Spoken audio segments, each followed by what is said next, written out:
Bonjour tout le monde. Today we're going to put my French accent to the test because we are talking about French Post-Impressionist artist Henri-Julien Félix Rousseau. He grew up amid humble circumstances in Laval, a small town in northwestern France. His father was a metalsmith and had long-term financial difficulties, and he eventually had amassed enough debt to result in a seizure of the family house in 1851. Subsequently, the young Henri enrolled as a boarding student at Laval High School, which he attended until 1860. He was an average student, aside from receiving distinctions in music and drawing.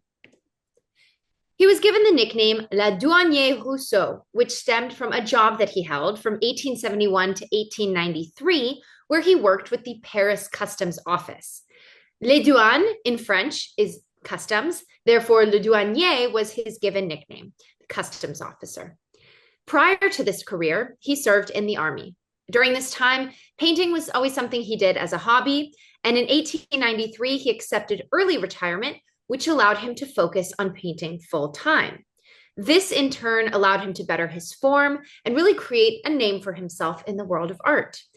He traveled to the World Fair in 1889, which is the backdrop seen here of this piece from 1890, titled Myself, Portrait Landscape, which was met by critics with a little bit of mockery and sarcasm in the beginning of his career. Part of his time in the army was thought to be spent in Mexico to help the uprising against Emperor Maximilian, though there's no record of him ever leaving France. However, if he were in Mexico, this is where he would ostensibly have been exposed to the jungle life that inspired his paintings and that he would really become best known for. This here is his first jungle piece titled Tiger in a Tropical Storm.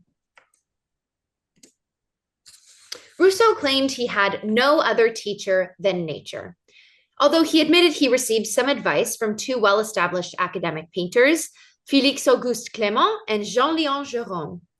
Essentially, he was self-taught and is considered to be part of the naive or primitive painting scene. He submitted to the Salon des Indépendants regularly. The Société des Artistes Indépendants, or Salon des Indépendants, was formed in 1884 and had the slogan, Sans jury ni récompense, which translates to without jury nor reward. The flamingos, or Les Flamantes, seen here, was sold by Christie's for an artist's record of $43.5 million last year in 2023. It's a bit of an interesting piece. It obviously plays with scale. Rousseau's work has been described as having a mysterious poetry and a dreamlike force.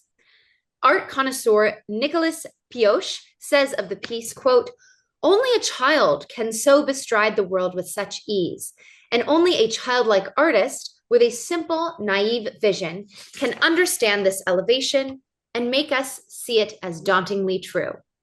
And an interesting fact about this piece is that it was the May 1999 cover of the Journal of the American Medical Association, which I find a little bit random, but interesting.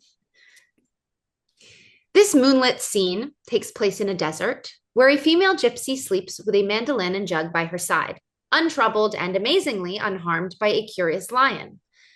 The strangeness of the scene is enhanced by the precariously sloping plane and presentation of the animal and gypsy as if below the viewer's perspective.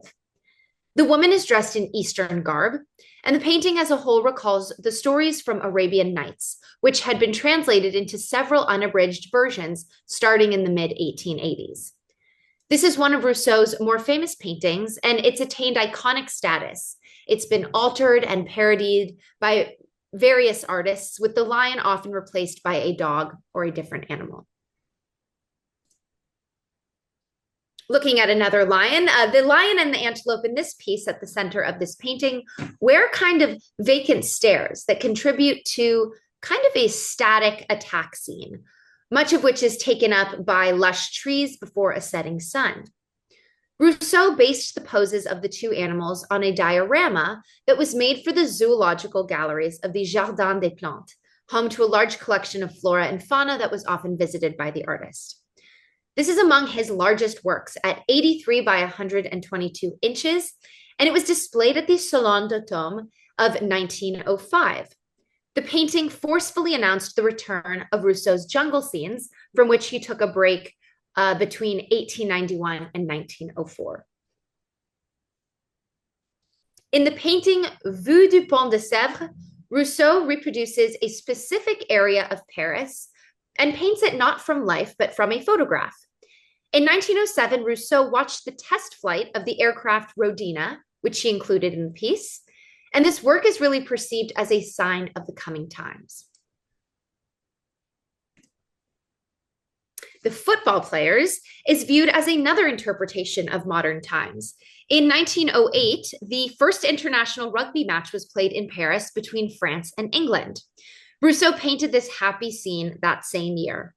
The football players almost look like cut-out puppets. Their positive shapes seem pasted onto the scene in a collage-like style.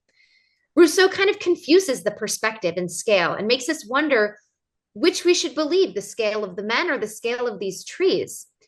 And the football player closest to us in the center of the painting is said to be a self-portrait of Rousseau. This oil on canvas piece is a double portrait of Marie Laurencin and Guillaume Apollinaire. Marie was a painter and a printmaker and became an important figure in Paris with the Cubist movement.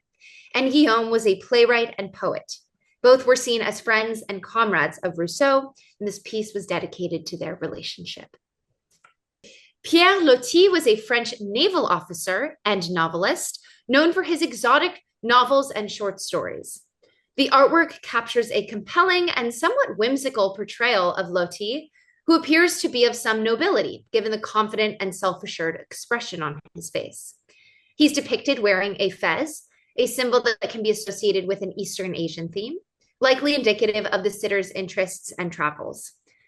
Loti actually published a novel called Madame Chrysanthème or Madame Chrysanthemum, which was the precursor to Madame Butterfly and, of course, Miss Saigon, if you're familiar. The painting reflects the primitive style with its bold, simple lines and somewhat flat perspective that disregards the nuances of light and shadow, typical of more realistically rendered portraits. Rousseau is really solidified as a major French painter of the late 19th and early 20th century. His primitive style is classified as Post-Impressionism, along the likes of Van Gogh, Cézanne, and Gauguin. Pablo Picasso was said to be a particular fan of Rousseau, which inspired his later Cubist works. Rousseau has had major exhibitions and retrospectives at the Museum of Modern Art, the Tate Modern, the Musée d'Orsay, and the National Gallery of Art, to name a few. Merci, everyone. I hope you enjoyed learning a little bit about Henri Rousseau.